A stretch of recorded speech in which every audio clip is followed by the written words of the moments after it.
ಇಕ್ಬಾಲ್ ಹುಸೇನ್ ಅವರು ನಿಮಗೆ ನೋಟಿಸ್ ಕೊಡ್ತಾರಂತೆ. ನೋಟಿಸ್ ಡಿಸಿಎಂ ಅವರು ಏನ್ ಮಾಡ್ತೀರಿ? ನೋಟಿಸ್ ಕೊಟ್ರೆ ಏನ್ ಮಾಡ್ತೀರಿ? ನೋಟಿಸ್ ಕೊಟ್ರೆ ಏನ್ ಮಾಡ್ತೀರಿ ಸರ್? ನೀವು ಮಾತಾಡಂಗಿಲ್ಲ ಸಿಎಂ ವಿಚಾರ, ನಿಮ್ಗೆ ನೋಟಿಸ್ ಕೊಡ್ತಾರೆ.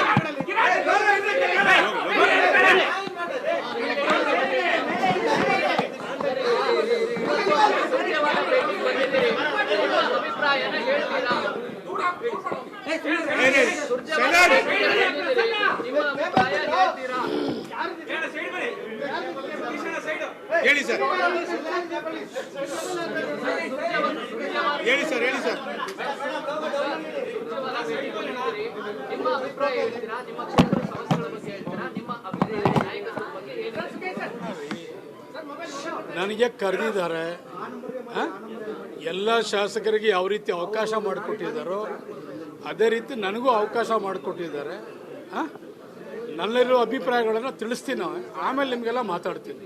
ನಾಯಕತ್ವ ಬದಲಾವಣೆ ಬಗ್ಗೆ ಕೂಡ ಹೇಳ್ತೀರಾ ಸರ್? ಅದನ್ನು ಮಾತಾಡ್ತೀನಿ. ನಾನು ಏನು ಮಾತಾಡ್ತೀನಿ ಈಗಾಗಲೇ ಅದ್ರ ಪ್ರಕಾರ ಅಲ್ಲಿಗೂ ಮಾತಾಡ್ತೀನಿ ಮತ್ತು ನಿಮಗೂ ಮಾತಾಡ್ತೀನಿ. ನೀವು ಬೆಳಿಗ್ಗೆ ನೀವು ಮಾತನಾಡಿದ ವಿಚಾರಕ್ಕೆ ಮಾತಾಡಿದ್ದೀನಿ. ನೋಟಿಸ್ ಕೊಡ್ತಾರೆ. ನನಗೆ ನೋಟಿಸ್ ಸರ ಕೊಡಲಿ, ನೋಟಿಸ್ ಕೊಡದೆ ಹೋಗಲಿ, ಬೇರೆ ನಡ ಮಾಡಲಿ, ನಾನು ಹೇಳ್ದಂಥ ಮಾತಿಗೆ ಬದ್ಧನಾಗಿರ್ತೀನಿ.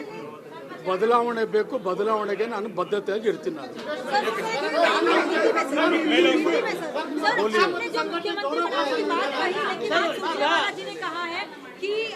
ಸರ್ ಅಂದ್ರೆ ತಾವು sir Iqbal Hussain sir, Iqbal Hussain sir, Iqbal Hussain ಅವರೇ,